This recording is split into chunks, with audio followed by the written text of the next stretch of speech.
ሰላም ጤና ይስጥልን ውድ ፕሮግራማችን ተከታታዮች እንደምን አላችሁ? እንግዲህ እንደተለመደው የተሰኑ በሰዓት የሚቀርበው ደንብ ፕሮግራማችን ጀመረ።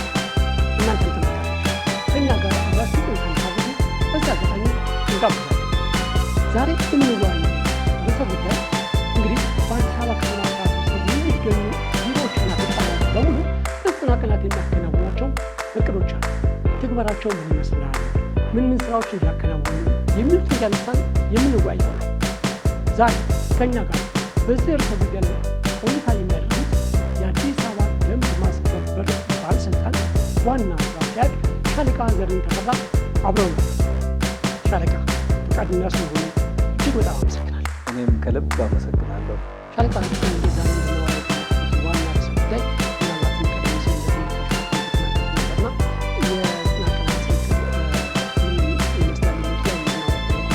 የአዲስ አበባ ከተማ አስተዳደር ውስጥ ያሉ የተለያዩ ተቋማት የሚሰሯቸው ስራዎች አሉ። በጣም ጥሩ። እንግዲህ የተቋማችንን ስናወጣ በተለይ የአዲስ አበባ ከተማ አስተዳደር ሁሉም ቢሮዎች፣ ሁሉም ተቋማት በ90 ቀን ውስጥ አዲስ አበባ ምንድን ነው መስራት ያለብን የሚሉትን የ90 ቀን እቅድ በከተማ ደረጃ ታቅዶ ለሁሉም ተቋም አቅጣጫ ተሰጥቷል ማለት ነው። እንግዲህ ወደ 18 ኮር የሆኑ ነጥቦች ናቸው መነሻ አድርገን በተለይ በ90 ቀን ውስጥ ሰርተን ቶሎ አጠናቀን ከውስጡ መውጣት እንዳለብንና አዲስ አበባ ደንብ ማስከበር የ90 ቀን እቅድ ከከተማው እቅድ መነሻ ያደርጋል ማለት ነው። ከከተማው አስተዳደሩ እቅድ መነሻ ያደርጋል። በዚህም መሰረት እንግዲህ ትልቁ በመጀመሪያ ደረጃ የሰላም የከተማችንን ደህንነት ሰላም አስተማማኝ ከማድረግ አንጻር የሰላም እሴት ግንባታ ላይ በ90 ቀን ውስጥ እኛም እንደ ደንብ ማስከበር ባለስልጣን ምንድን ነው መስራት ያለብን የሚለውን ነው ያቀድነው እና ከዛ ጋር ተያይዞ ከሰላም ግንባታችን ጋር ተያይዞ በተለይ ህብረተሰቡ የሰላም ባለቤት እንዲሆን እንደ ተጠሪ ተቋምም ከሰላምና ጸጥታም ጋር አብረን ስለምንሰራ ከነሱ ጋርም ሆነን ከሌሎችም ባለድርሻ አካላት ጋርም ሆነን ስለምንሰራ በዚህ በሰላም እሴት ዙሪያ እቅድ አቅደናል ማለት ነው። እንግዲህ በዚህ መሰረት በርካታ ሄደናል። አንደኛ በተለይ በዚህ በ90 ቀን ውስጥ በከተማችን ውስጥ ምንም አይነት የሰላም ችግር እንዳይፈጠር የተቋማችን ሙያተኞች ከላይ እስከታች በጋራ በመቀናጀት የከተማችንን ሰላም 24 ሰዓት ወደ 8000 የሚሆኑ ኦፊሰሮችን ከሰላም ሰራዊት ከአዲስ አበባ ፖሊስ ጋር በመቀናጀት የከተማችንን ሰላም አስተማማኝ ማድረግ ስራዎችን ሰርተናል። ሌላው እንግዲህ በከተማችን ሰፋፊ የሆኑ ልማቶች እየተሰሩ ነው። እነዚህ ሰፋፊ የሆኑ ልማቶች ደግሞ የግድ ሀብት ያስፈልጋቸዋል። ስለዚህ የከተማችንን ገቢ ከፍ ማድረግ ነው ወይም ደግሞ በከተማችን ውስጥ በተለይ በንግድ ማህበረሰቡ ሆነ በማንኛውም መልኩ የአመቱን ገቢ ማሰባሰብ ነው። ከዚህ አንጻር የተለይ ግብረ ኃይል አለ። በክብርት ከንቲባችን የሚመራ ግብረ ኃይል ነው የግብረ ኃይል። ስለዚህ የሰላም እሴቱም የገቢ ማሰባሰቡም በከንቲባችን የሚመራ ነው። ስለዚህ የአንዱ የግብረ ኃይሉ አካል ነን። እኛም እንደ ተቋም ይሄንን ጉዳይ በመውሰድ በተለይ ከታች ጀምሮ እስከ ላይ ድረስ የገቢ ተቋማችን ወይም ቢሮ ገቢ በሚያሰባስብባቸው አካባቢዎች ሁሉ በመገኘት እገዛ ማድረግ ነው።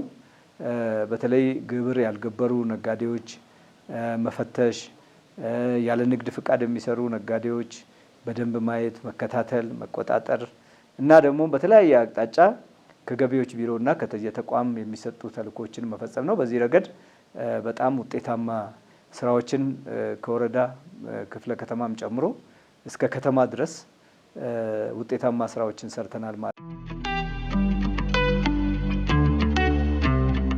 ከዚህ ውጪ የበጎ ተግባር ነው። የበጎ አድራጎት ተግባር ነው። እንግዲህ በ90 ቀን ውስጥ ቀን እቅድ ውስጥ ተቋማችን እንደሚታወቀው ረጅም የበጎ ተግባርን በማከናወን የታወቀ ተቋም ነው። በዚህ መሰረት አንደኛው የአቅመ ደካማ ቤቶችን ማደስ ነው። እንግዲህ በአመት ወደ 64 ቤቶችን ያደስንበት ጊዜ አለ። ወደ 10 ያደስንበት 11 ያደስንበት አለ።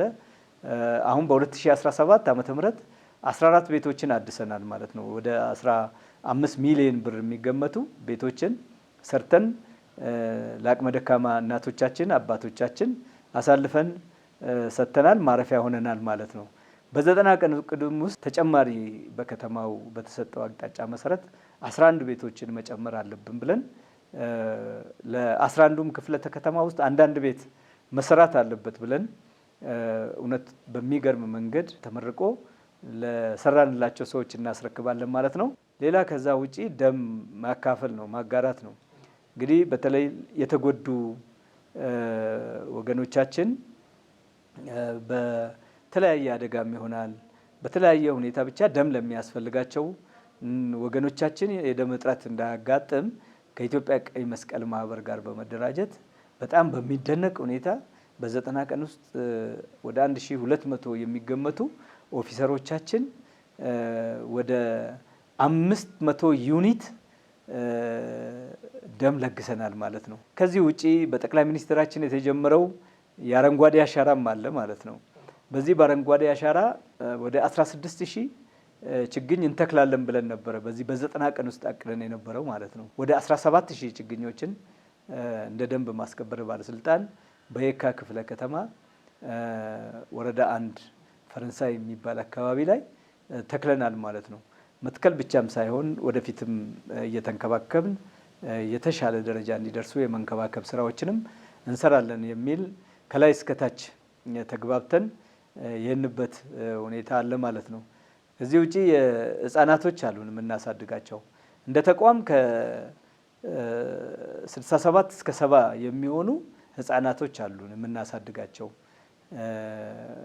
እንግዲህ እነዚህ ህጻናቶች በየክፍለ ከተማው በየወረዳው ያሉ በኦፊሰሮቻችን ደሞዝ የሚተዳደሩ የሚያድጉ የምናሳድጋቸው ልጆች ናቸው ማለት ነው። እንደ ስታፍ ደግሞ ወደ ከ3 እስከ 4 የሚሆኑ ህጻናቶች አሉን ማለት ነው።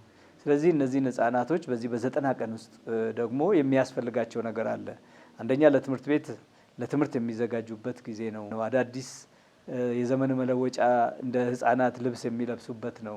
የትምህርት ቁሳቁስ የሚዘጋጅበት ነው። ከዚህ አንጻር በመደበኛነት በየወሩ የሚሰጣቸው ወርሃዊ ደሞዝ አላቸው። እነዚህ ህጻናት ከሰራተኛው ደሞዝ እየተቀነሰ የሚሰጥ ማለት ነው። ነገር ግን በተለይ ልዩ በሆነ ሁኔታ መጪውን ዓመት እንዲቀበሉ የትምህርት ዝግጅታቸውንም በተሻለ መንገድ እንዲያካሄዱ ለማድረግ እውነቱን ለመናገር ወደ 105,000 ብር በማዘጋጀት ይህንን ሁኔታ የበጎ ተግባር በዚህ በ90 ቀን እቅድ ውስጥ ያከናወናቸው ሁኔታዎች አሉ ማለት ነው። ሌላው ማዕድ ማጋራት ነው። ማዕድ ማጋራት ክፍለ ከተሞች ላይ በስፋት እየሄደ ነው፣ በጥሩ ሁኔታ እየሄደ ነው ለማለት ይቻላል። ኢቭን ለመቄዶንያም ወስደን በአዲስ ከተማ ክፍለ ከተማ ደንብ ማስከበር ጽሕፈት ቤት መቄዶንያ ድረስ በመሄድ አልባሳት፣ የተለያዩ ቁሳቁሶችንም የሰጡበት ሁኔታ አለ። በዚህ በ90 ቀን እቅድ ውስጥ እዛም የተሰጠበት ሁኔታ አለ።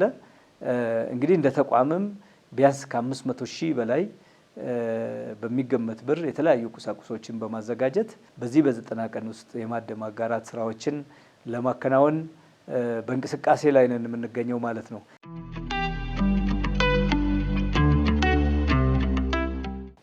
ከዚህ ውጪ በዚህ በ90 ቀን ደግሞ ምን አዲስ ነገር እንስራ ከመደበኛ ስራዎቻችን? ስለዚህ ከዚህ አንጻር የአቅም ግንባታ ስራዎችን መስራት አለብን ብለን በተለይ ኦፊሰሮቻችንን የማሰልጠን የማብቃት እንደገናም ደግሞ የሲቪል ሰራተኞቻችንን በተለያዩ ርዕሶች የማሰልጠን የማብቃት ፈጣን የሆነ እንቅስቃሴ ነው እያደረግነው ማለት ነው። አመራሩንም በመጨመር ከወረዳ እስከ ክፍለ ከተማ ደረጃ በመጨመር ሰፋፊ የሆኑ ስልጠናዎችን አድርገናል ማለት ነው። ከዚህ ውጪ አሁንም ደግሞ በተለይ የአዲስ አበባ ደንብ ማስከበር ራዕይ በ2022 አዲስ አበባ ጽዱ ሆና ለነዋሪዎቿ ምቹ እንደገናም ለአፍሪካ ከተሞች ተምሳሌት እንድትሆን ሆና ማየት ነው ይላል የኛ ራዕይ። ስለዚህ ይህን ራዕይ ለማሳካት በየአመቱ የምናቅዳቸው እቅዶች አሉ። ነገር ግን በ90 ቀን ደግሞ ለየት አድርገን ምንድነው የምናከናውነው የሚል ነው። ስለዚህ ደንብ መተላለፍን ለመቀነስ ከቅጣት በላይ ግንዛቤን ማተኮር አለብን ብለን ሰፊ የሆነ የግንዛቤ ስርጸቶችን አድርገናል ማለት ነው። ግንዛቤዎቻችን በጣም በተለያዩ መንገዶች ነው የሚሰጡት። አንደኛ ቤት ለቤት በመሄድ ኦፊሰሮቻችን የቅድመ መከላከል ኦፊሰሮቻችን ግንዛቤ ይሰጣሉ።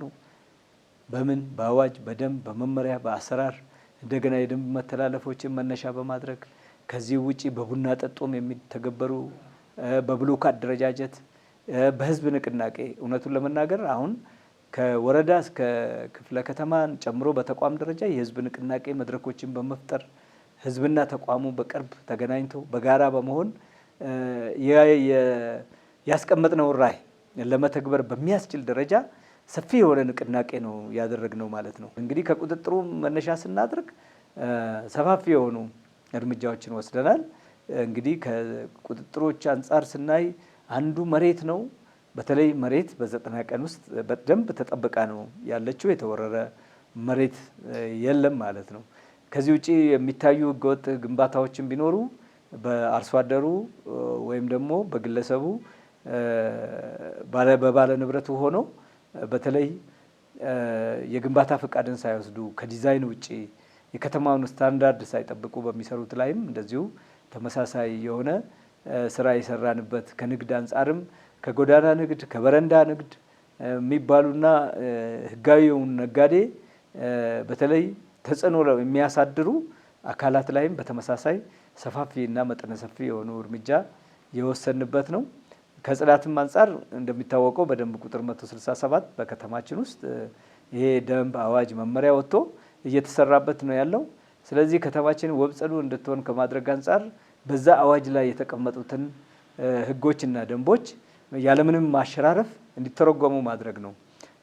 በዚህም ውጤት አግኝተንበታል። በ90 ቀኑ ከተማችን ውብ ጽዱ ሆና እንድትቀጥል ኮሪደሩ ደግሞ የፈጠራቸውም አሉ። ልክ እንደ ተዋበች ኮሪደሯ እንደ ተዋበች እንድትቀጥል ሶፍትም ሆነ ማንኛውም ደረቅ ቆሻሻ የሲጋራ ቁራጭ እንኳን እንዳትጣልባት ከማድረግ አንጻር ከተማችን ውስጥ ጠንክረን በ90 ቀን ውስጥ አስተላለፋችን ሁሉ ለየት ያለ ነበር ማለት ይቻላል።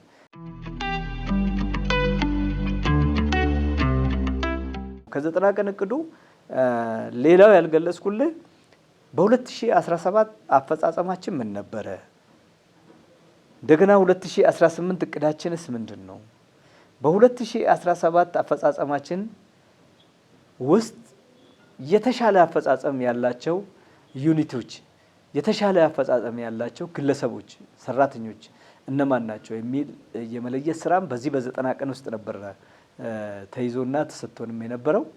በዚህ መሰረት በ2017 እንግዲህ እንደሚታወቀው የአዲስ አበባ ደንብ ማስከበር ባለስልጣን በስራ አፈጻጸሙ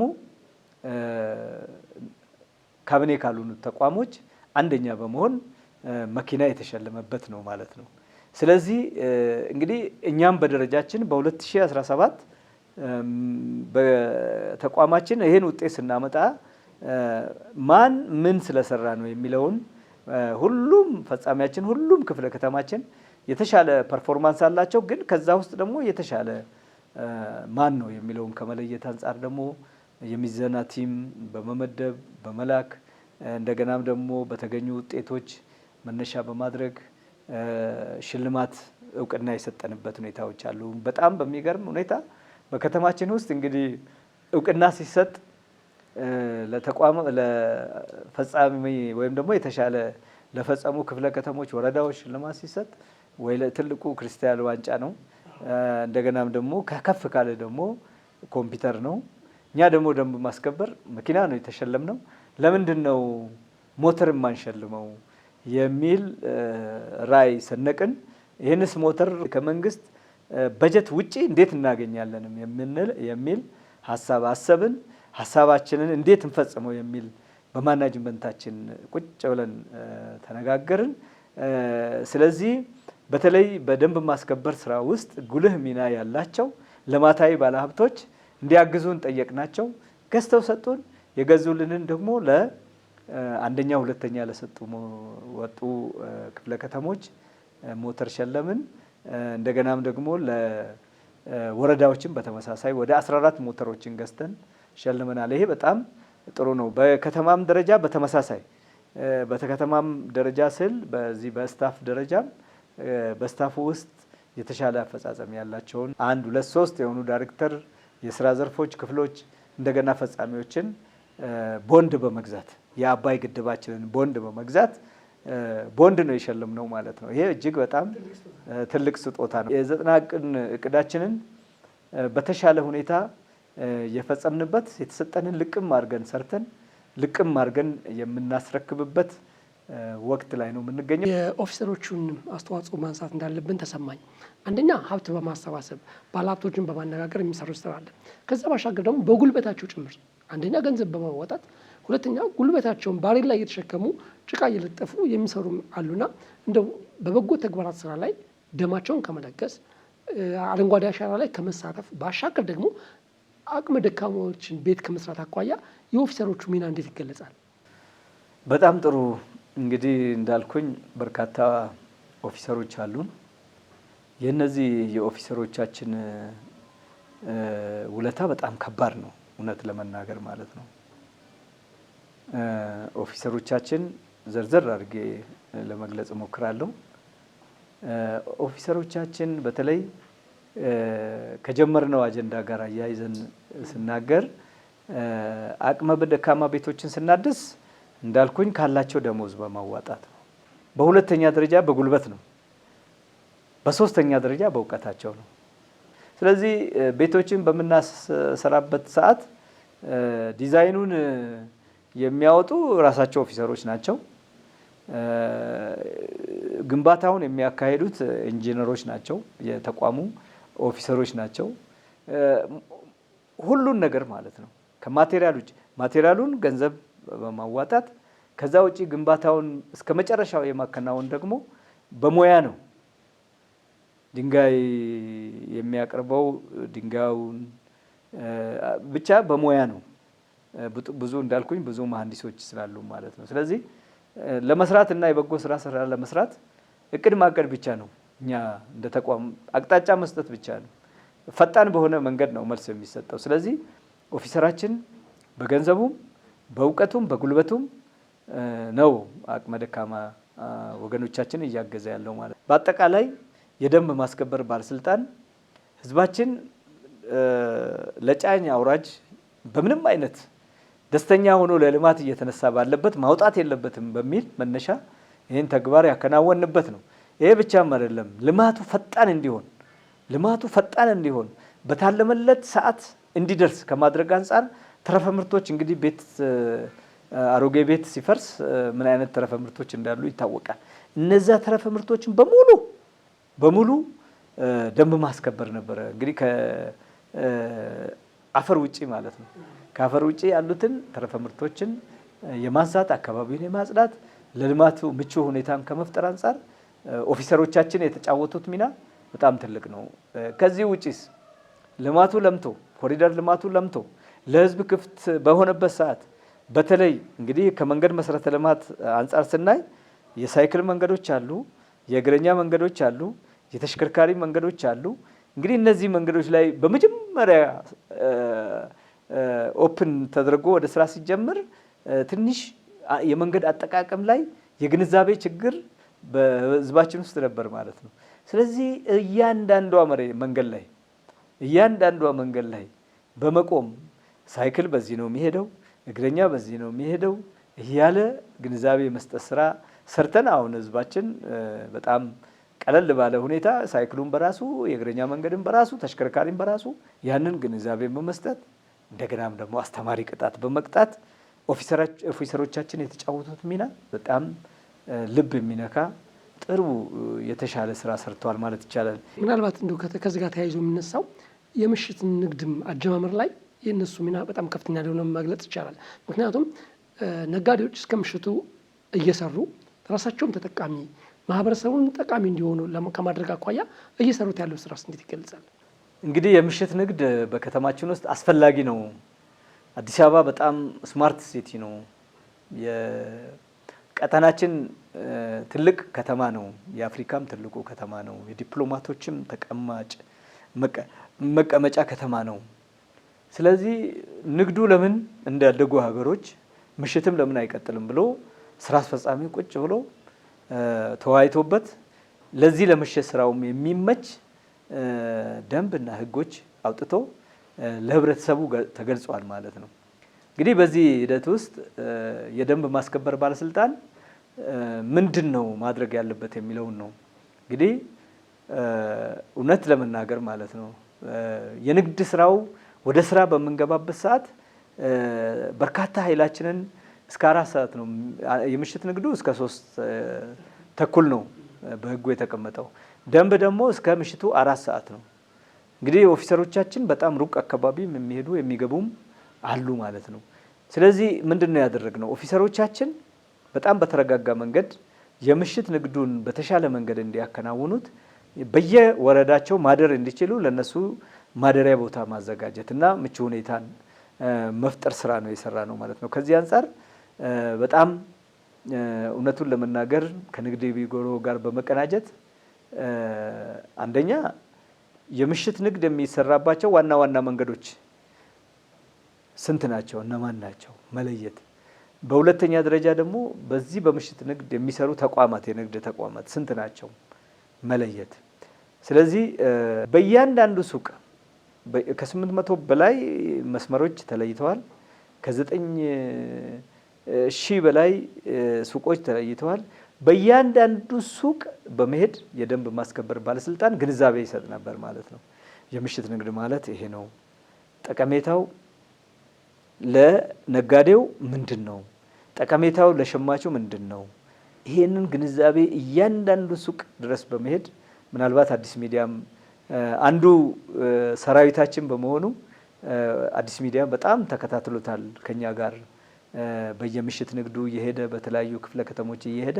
ስለዚህ ይህን ግንዛቤ በጣም የመስጠት ስራ ይሄ ብቻ ማለት ከግንዛቤው ቀጥሎ ደግሞ ምን አለ ህዝቡ የጸጥታ ችግር አለ ብሎ ገዢውም ሻጩም ስጋት ውስጥ እንዳይገባ ደግሞ የጸጥታ ስራውን መስራት ነው በሁለተኛው መንገድ ማለት ነው። ይሄን ደግሞ ከፖሊስ ከሰላም ሰራዊት ጋር በመቀናጀት ህዝባችን ምንም አይነት ስጋት ሳይኖርበት የምሽት ንግዱን በደንብ እንዲሰራ ከማድረግ አንጻር በጣም ይሄንበት እና በሚዲያዎቻችን እንደ ደንብ ማስከበር ባለስልጣን በሚዲያዎቻችንም የምሽት ንግድ መጀመሩን በዚህ ላይ ደግሞ ደንብ ማስከበር በየምሽት መስመሩ ላይ ያለ መሆኑን ከግብረ ኃይሉ ጋር እየተንቀሳቀሰ መሆኑን ሰፊ የሆነ ግንዛቤ የሰጠንበት ኦፊሰሮቻችንም ስቲል ነው እስከ ምሽቱ 4 ሰዓት በሚሰሩ የንግድ ስራዎች አሉ ማለት ነው። አሁን ምሽት ብንወጣ እናገኛቸዋለን ማለት ነው። ስለዚህ በጣም ጥሩ ሚና ነበራቸው ማለት ይቻላል። መልካም እንደው ጨርሻለሁ። የመጨረሻ ጥያቄን ነው የማነሳው። አሁን በመጨረሻ ማንሳት የፈለኩት ጉዳይ ምንድን ነው? የአዲስ አበባ ደንብ ማስከበር ባለስልጣን በ2017 ዓ.ም ባከናወናቸው ተግባራት ከከተማ አስተዳደሩም ከካቢኔ ውጭ ከሆኑ ተቋማት መካከል አንደኛ በመውጣት ሸልሞታል። የ90 ቀናት እቅዶችንም እንግዲህ በጥሩ ሁኔታ እያከናወነ ነው። ውጤታማ እንደሆነም እየተናገራችሁ ነው። ውጤታማም ነው። እንደው በ2018ስ ምን እንጠብቅ? እንግዲህ ደንብ ማስከበር ባለስልጣን በ2017 እንደተባለው ተሸላሚ ሆነናል፣ ውጤት አግኝተናል፣ ጥሩ ሞራል ገዝተናል። ወደ ኋላ የለም ወደፊት እንጂ የሚል የተቋሙ ሞቶ አለ ማለት ነው። ምክንያቱም ተቋማችን ከታች እስከ ላይ አመራሮች ተግባብተንበታል፣ ኦፊሰሮቻችንም ተግባብተንበታል። ከአሁን ወዲህ ለደንብ ማስከበር ወደ ኋላ ማለት ሞት ነው፣ አይታሰብም። ስለዚህ ወደፊት ነው የሚታሰበው። ስለዚህ በ2018 ዓ.ም እንደ እግዚአብሔር ፍቃድ ጥሩ ስራ ሰርተን እንደግማለን። መልካም። እንግዲህ የአዲስ አበባ ደንብ ማስከበር ባለስልጣን በ2018 ዓ.ም ያሰባችሁት ነገር ተሳክቶ ደረጃችሁን ውጤታችሁን አስጠብቃችሁ ሁሉም እንዲደሰት ተስፋ አደርጋለሁ፣ እንደሚደሰት ተስፋ አደርጋለሁ። ይህም እንዲሳካ ምኞቴ ነው። ሻለቃ ዘሪሁን ተፈራ፣ እንግዲህ የነበረን ቆይታ ይህን መስል ነበረ። በተለይ ባነሳነው በ90 ቀናት እቅድና ተግባራ ዙሪያ ያነሳነውን ውይይት ሰፋ ባለመልኩ አስረድተውናል። ስለነበረን ቆይታ እጅግ በጣም አመሰግናለሁ። እኔም አመሰግናለሁ። በዚህ አጋጣሚ ድሉ ከተሰጠኝ ደግሜ ደጋግሜ ለማመስገን የምፈልገው የአዲስ ሚዲያ ኔትወርክ የትውልድ ድምጽ የሆነውን ሚዲያችንን ከጎናችን ሆኖ አንድም ቀን ሳይለይ ከጎናችን ሆኖ ለውጤት እንድንበቃ ያደረገን አንዱ ይሄ ነው። በሁለተኛም ደግሞ በተለይ በየሳምንቱ ስራዎቻችንን ተከታትላችሁ እያቀረባችሁ ለህዝቡ ግንዛቤ የምትሰጡትም የደንብ አዲስ ፕሮግራም አዘጋጆችንም ከልብ ነው ማመሰግነው። እንግዲህ በቀጣይም የተሻለ ስራ በከተማ ውስጥ እንሰራለን የሚል ሀሳብ ነው ያለኝ። ስለዚህ በዚህ አጋጣሚ ህዝባችንም ከጎናችን ይሆናል፣ ሚዲያውም ከጎናችን ሆኖ የተሻለ አፈጻጸም ፈጽመን በተሻለ ነገር ላይ እንገናኛለን የሚል ሀሳብ ነው ያለ። በዚህ አጋጣሚ መጪው አዲስ ዓመት የሰላም፣ የደስታ፣ የፍቅር እና የአንድነት ዓመት ይሁንልን። በጣም እናመሰግናለን። ተመልካቾቻችን እንግዲህ ከሻለቃ ዘሪሁን ተፈራ ጋር ከአዲስ አበባ ደንብ ማስከበር ባለስልጣን ዋና ስራ አስኪያጅ ጋር የነበረን ቆይታ ይህን ይመስል ነበር። በቀጣይ ሳምንት በሌላ ርዕሰ ጉዳይ ከሌሎች እንግዶች ጋር የምንጠብቃችሁ ይሆናል። የዛሬውን በዙ አበቃን። እስከ ሳምንት ቸር እንሰንብት።